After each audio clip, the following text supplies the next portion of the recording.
Were there any risk factors that alerted you at all? She had no large risk factors. Being a woman is a risk factor to some extent.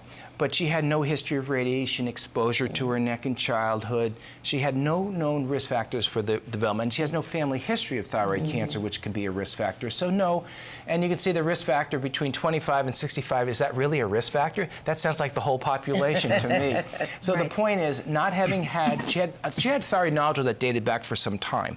She had a thyroid nodule, but she didn't have any of the known risk factors, particularly a family history or a history of radiation exposure to her head and neck in childhood. Right, correct. And no genetic conditions, as she said. So this is why she's considered one of those rare cases? No, her rareness of her case is not that. Her rareness of the case is that even though she has a well-differentiated papillary thyroid cancer, it actually behaved pretty aggressively.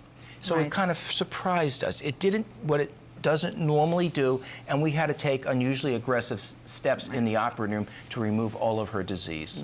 I want to go from treatment options because I want to talk about how you decided that this was the right plan for Nancy, but overall, how do you decide what is the right treatment plan for a patient? Yeah.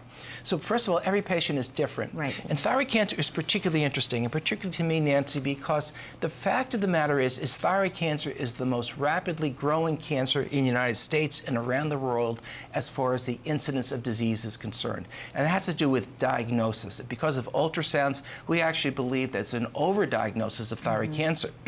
So believe it or not, you could live and die with thyroid cancer, but not because of thyroid cancer in the majority of cases. Let me say that again. Yes. You can have a small thyroid cancer that will never hurt you, will not cause a big problem, and you will probably die from your cardiac disease or your other tumor. But not the thyroid. But not the thyroid. So our job is to decide who needs surgery, who needs aggressive treatment, who needs adjuvant or additional treatment to surgery, and who doesn't. Because in Nancy's case, she had more than one therapy, correct? That's true. Okay. She had 3 therapies, in fact. She had surgery, radiation therapy in the form of radioactive iodine, which we should talk about.